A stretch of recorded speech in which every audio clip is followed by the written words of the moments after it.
हम बात किसी बड़े मंच या पारंपरिक स्टूडियो से नहीं कर रहे, बल्कि सीधे रुख करते हैं उस डिजिटल गलियारे का जहां दुनिया भर के रणनीतिकार इस वक्त अपना सिर पकड़े बैठे हैं।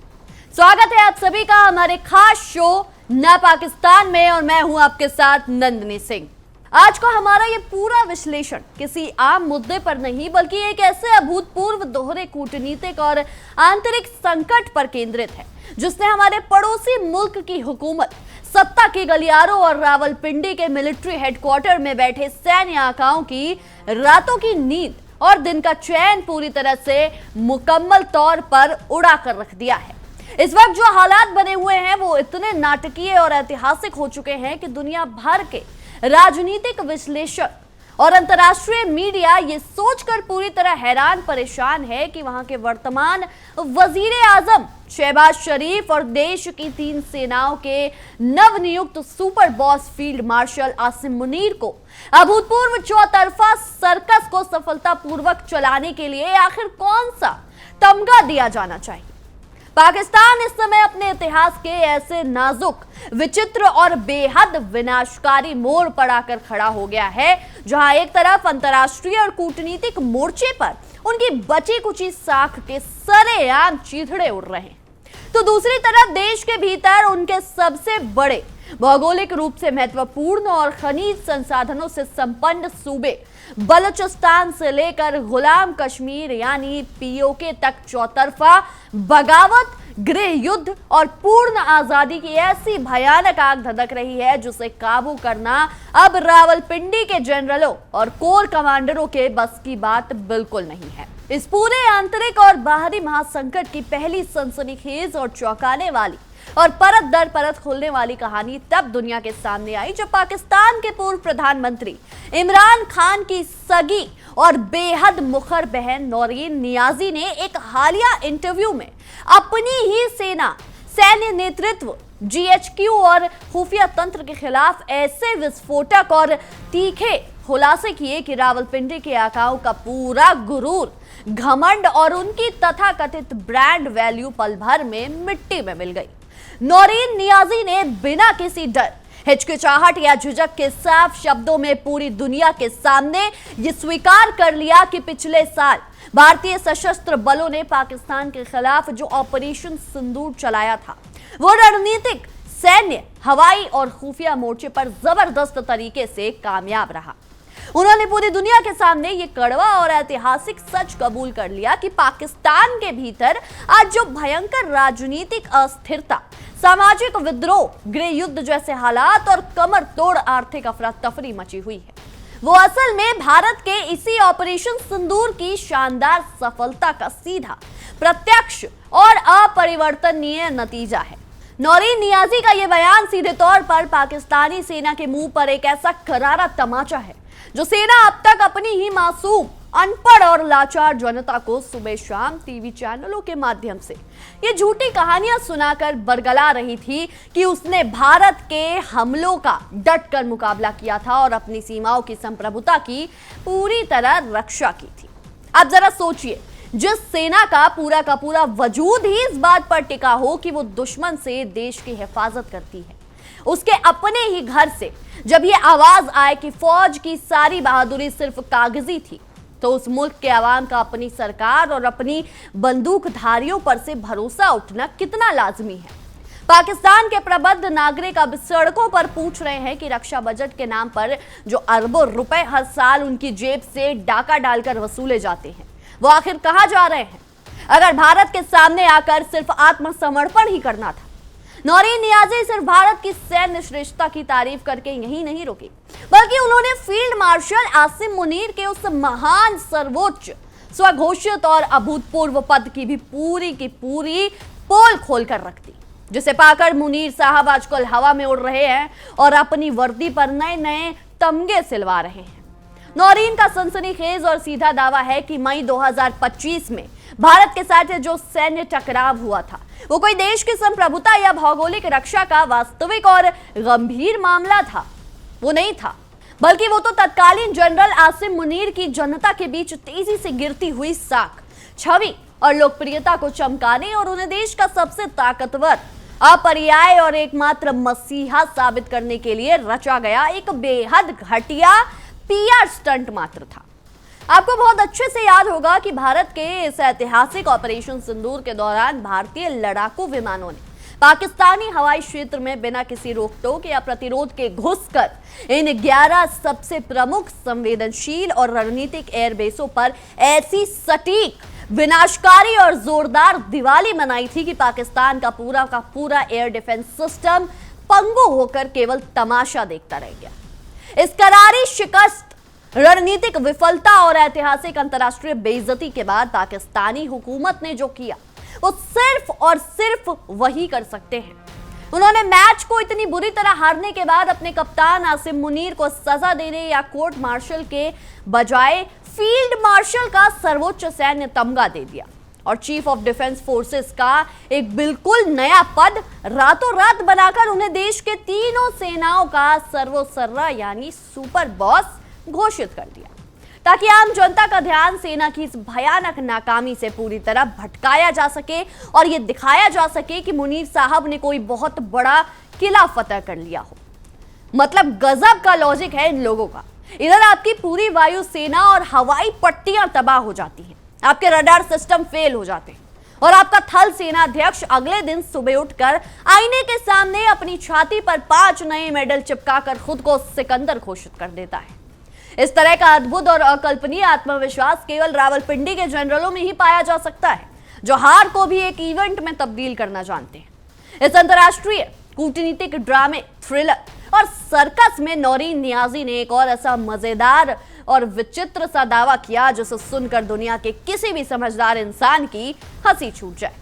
उन्होंने कहा कि भारत जैसे विशाल, आधुनिक और तकनीकी रूप से उन्नत और सैन्य रूप से अत्यधिक शक्तिशाली देश के पास उस समय इतनी असीम ताकत थी कि वो 10 मई को ही पाकिस्तान को पूरी तरह तबाह कर देता, उसकी ईंट से ईंट बजा देता और दुनिया के नक्शे से उसका नामो निशान हमेशा के लिए मिटा देता। लेकिन भारत ने जानबूझकर कोई बहुत बड़ा जमीनी हमला नहीं किया। कुछ आपसी समझ, गुप्त समझौते और अंतर्राष्ट्रीय कूटनीति की खिचड़ी पक रही थी। उनका कहना है कि पाकिस्तान उस वक्त इजराइल को एक स्वतंत्र देश के रूप में मान्यता देने की गुप्त, अनौपचारिक और अत्यधिक संवेदनशील तैयारी कर रहा था। इसलिए इजराइल के विशेष अनुरोध पर भारत ने अपने बढ़ते हुए कदम पीछे खींच लिए। और सबसे बड़ा मजेदार तमाशा तो यह है कि नौरीन नियाजी के मुताबिक जब भारतीय सेना पाकिस्तान की धज्जियां उड़ाने ही वाली थी और रावलपिंडी में सरेंडर की तैयारी चल रही थी, तब अमेरिकी राष्ट्रपति डोनाल्ड ट्रंप ने व्यक्तिगत रूप से इस मामले में दखल दिया, जैसा वो हमेशा करते हैं। फोन घुमाया और फील्ड मार्शल मुनीर की लाज बचाकर पाकिस्तान की इज्जत का आखिरी तिनका डूबने से रोक लिया। अब पाकिस्तान की राष्ट्रीय सुरक्षा और संप्रभुता का ये आलम है कि उनकी इज्जत खुद के बारूद, मिसाइलों, परमाणु बमों या फौज के दम पर नहीं, बल्कि वॉशिंगटन के रहमो करम और अमेरिकी राष्ट्रपति की एक फोन कॉल पर टिकी हुई है, जो जब चाहे इस देश की किस्मत का स्विच ऑफ कर सकते हैं। यानी कि अब पाकिस्तान के पास अपनी कोई विदेश नीति या आत्मसम्मान बचा ही नहीं। सारा दारोमदार इस बात पर है कि दुनिया का कौन सा सुपर पावर किस दिन मूड में है और कब पाकिस्तान को एक नया जीवन दान देने का मन बनाता है। ये कूटनीति नहीं बल्कि एक अंतर्राष्ट्रीय चैरिटी शो है जो पिछले कई दशकों से इसी ढर्रे पर सफलतापूर्वक चलाया जा रहा है। लेकिन ये पूरी कहानी सिर्फ कूटनीतिक बेइज्जती, राजनीतिक बयानों, टीवी डिबेट्स और हवाई दावों तक ही सीमित नहीं है। असली और भयानक तमाशा तो पाकिस्तान के अपने ही घर के भीतर चल रहा है, जहां उनकी वीर और अजय सेना बलूच लिबरेशन आर्मी यानी BLA के सामने बहादुरी, सरेंडर करने और चौकियां छोड़कर भागने के नए नए कीर्तिमान स्थापित कर रही है। बलूचिस्तान और गुलाम कश्मीर की आम जनता पाकिस्तानी हुकूमत के असीम प्रेम, अंधाधुंध टैक्सों की मार, गायब होते युवाओं, मानवाधिकारों के हनन और सेना के जुल्मों से इस कदर तंग आ चुकी है और अभिभूत हो चुकी है कि उन्होंने अब सीधे तौर पर पाकिस्तान से अपना नाता हमेशा के लिए तोड़कर पूर्ण आजादी का ही बिगुल फूंक दिया है।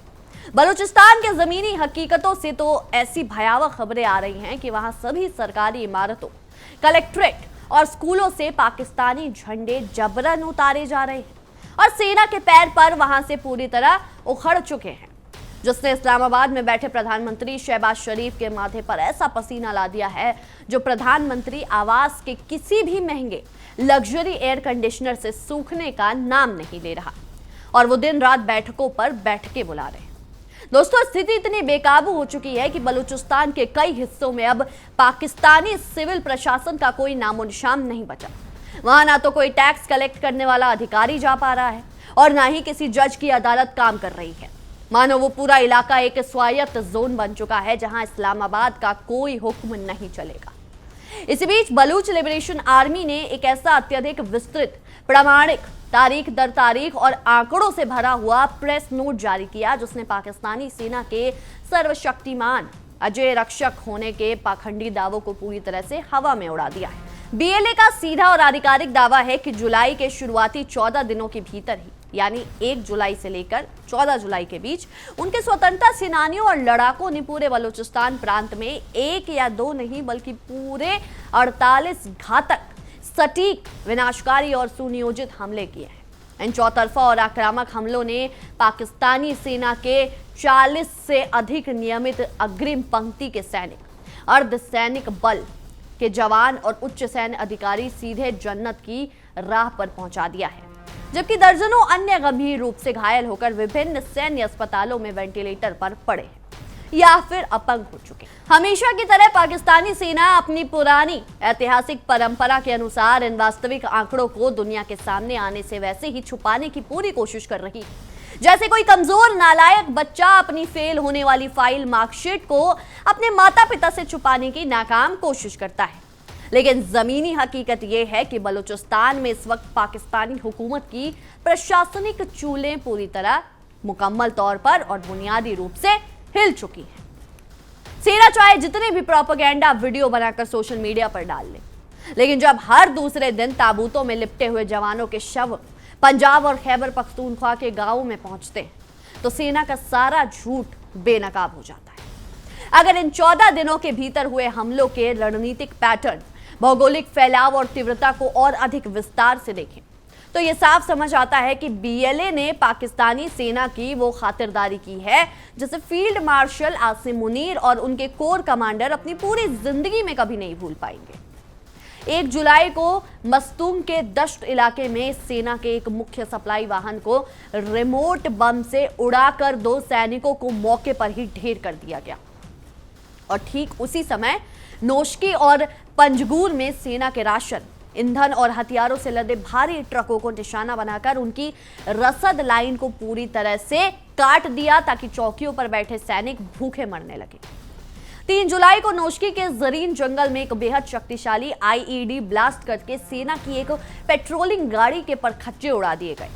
और मस्तुंग में सीबी रोड पर बने एक मुख्य रणनीतिक पुल को डायनामाइट लगाकर पूरी तरह से हवा में उड़ा दिया गया ताकि सेना की भारी बख्तरबंद गाड़ियों की मूवमेंट को पूरी तरह से रोका जा सके। इसके तुरंत बाद 3 और 4 जुलाई को हरनाई, शहराग और जियारत जाने वाले मुख्य मार्गों पर बीएलए ने ऐसा सशस्त्र नियंत्रण, चौकियां और नाकाबंदी की पाकिस्तानी सेना का कोई भी गाड़ी या उनकी कोई भी काफिला वहां से गुजरने की हिम्मत तक नहीं जुटा पाए। इसके साथ ही नौशकी खारान रोड के 2 और बड़े संपर्क पुलों को पूरी तरह नष्ट करके सेना का संपर्क पूरे मुख्य डिवीजन से काट दिया गया। रणनीति इतनी सटीक थी कि फौज को संभलने का मौका ही नहीं मिला। एक जगह धमाका होता था और जब तक सुदृढ़ीकरण बल वहां पहुंचता था तब तक दूसरी तरफ किसी पुल के उड़ने की खबर आ जाती थी। हमलों का यह सिलसिला यही नहीं रुका बल्कि दिन ब दिन और हिंसक होता चला गया। 4 जुलाई को केच जिले के टंप क्षेत्र में जब पाकिस्तानी सेना के कुछ जवानों ने अपनी बहादुरी दिखाने के लिए जबरन गश्त करने की कोशिश की तो उन पर पहले से घात लगाकर बैठे लड़ाकों ने स्वचालित भारी हथियारों, स्नाइपर राइफलों और रॉकेटों से ऐसा भीषण हमला किया कि 2 और सैनिकों को अपनी जान से हाथ धोना पड़ा। हद तो तब हो गई जब 5 जुलाई को अहमदवाल इलाके में पूरे के पूरे पुलिस स्टेशन पर ही बीएलए के लड़ाकों ने धावा बोलकर उस पर अपना पूर्ण कब्जा कर लिया और वहां तैनात दर्जनों सुरक्षाकर्मी अपनी वर्दी, जूते और सरकारी बंदूकें छोड़कर जान बचाकर पीछे की तरफ भाग खड़े हुए और लड़ाकों ने उस पूरी सरकारी इमारत को आग के हवाले कर दिया। इसी दिन केच में मौजूद पाकिस्तानी सेना के एक बहुत बड़े परमानेंट मिलिट्री कैंप पर भी रात के घने अंधेरे में कई आधुनिक हैंड ग्रेनेड और मोर्टार फेंके गए, जिससे सेना को भारी जान माल का नुकसान हुआ।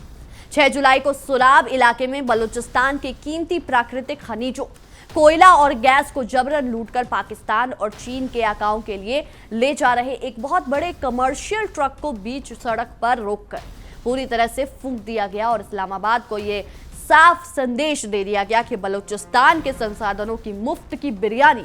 अब और ज्यादा दिनों तक नहीं मिलने वाली। बलूच जनता का साफ कहना है कि जब इस कोयले और सोने की कमाई का एक भी पैसा उनके बच्चों की शिक्षा या स्वास्थ्य पर खर्च नहीं होता, तो वो चीन और इस्लामाबाद को अपनी छाती फाड़कर दौलत ले जाने की इजाजत नहीं देंगे। इसके बाद आया दोस्तों 7 जुलाई का वो सबसे ऐतिहासिक, भीषण और खूनी दिन, जब हरनाई जियारत के दुर्गम पहाड़ी क्षेत्र में इस पूरी जंग का सबसे बड़ा, भयानक और आमने सामने का टकराव हुआ, जिसमें बीएलए की अचूक घात में फंसकर 7 से अधिक अग्रिम पंक्ति के पाकिस्तानी सैनिक मौके पर ही मारे गए और उनके आधुनिक अमेरिकी हथियार, नाइट विजन गॉगल्स, संचार उपकरण और भारी मात्रा में गोला बारूद भी लड़ाकों द्वारा लूट लिए गए।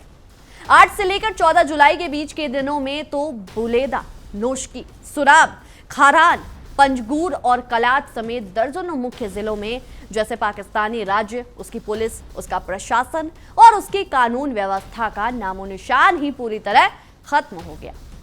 सेना की अग्रिम चौकियों पर सीधे कब्जे कर लिए गए, मोबाइल नेटवर्क और संचार टावरों को बम से गिरा दिया गया और सेना की अतिरिक्त टुकड़ियों की आवाजाही को पूरी तरह से ठप करने के लिए मुख्य प्रांतीय हाईवे को जगह जगह से पूरी तरह क्षतिग्रस्त कर दिया गया। फील्ड मार्शल आसिम मुनीर की भारी भरकम गाड़ियां, चीनी टैंक और आधुनिक तोपखाना अब टूटे हुए पुलों और धसी हुई सड़कों के सामने लाचार खड़े होकर सिर्फ नदी का बहता हुआ पानी और बलूचिस्तान की धूल भरी हवा खा रहे हैं। यानी कि जिन हथियारों को फौज परेड ग्राउंड में दिखाकर अपनी छाती चौड़ी करती थी, वो अब बलूचिस्तान के पहाड़ों में कबाड़ की तरह पड़े हुए हैं या फिर खुद सेना के खिलाफ ही इस्तेमाल हो रहे हैं। तो दोस्तों, कुल मिलाकर और व्यापक रूप से देखा जाए तो हमारा ये पड़ोसी देश इस वक्त एक ऐसे बुरी तरह से बिखरते हुए दिवालिया और लाचार सर्कस में तब्दील हो चुका है, जिसका खुद अपनी ही हंटर से, अपनी ही परछाई से और अपनी ही भूखे जानवरों से डर कर किसी अंधेरे कोने में दुबका हुआ है। देश पर अंतर्राष्ट्रीय मुद्रा कोष यानी IMF और विदेशी कर्ज का इतना बोझ है कि पुराने कर्ज की किश्तें चुकाने के लिए उन्हें नया कर्ज लेना पड़ रहा है।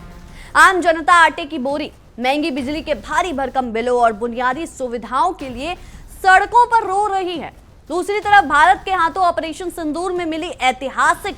सैन्य और खुफिया शिकस्त का गहरा दर्द है और रही सही कसर बलूचिस्तान में जल रही चौतरफा आंतरिक विद्रोह की ये भयानक आग पूरी कर रही है।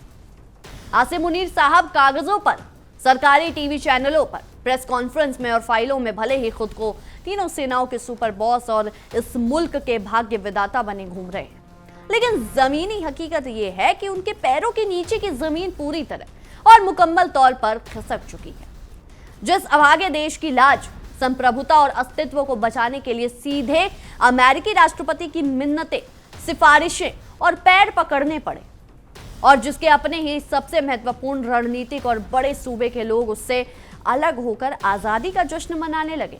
उस देश का भविष्य, उसके भविष्य के लिए दुनिया के बड़े बड़े डीलर, भू राजनीतिक विशेषज्ञ अब बस एक ही बात कह रहे हैं कि इस विवादित और खस्ता हाल प्रॉपर्टी के बहुत जल्द कई और नए टुकड़े होने वाले हैं। इसलिए खरीदार अपनी जेबें गर्म रखें और दुनिया का एक नया नक्शा देखने के लिए तैयार रहें। बहरहाल हमारी आज की इस विशेष रिपोर्ट में इतना ही। आपकी इस विषय में क्या कुछ राय है, क्या कुछ सोचते हैं, हमें कमेंट सेक्शन में जरूर बताएं। तब तक के लिए देखते रहिए इंडिया डेली 24/7 और हमारा खास शो ना पाकिस्तान। देखिए इंडिया डेली 24/7 अब आपकी स्मार्ट टीवी पर। इंडिया डेली मौजूद है सभी डिजिटल प्लेटफॉर्म पर लाइव और लगातार।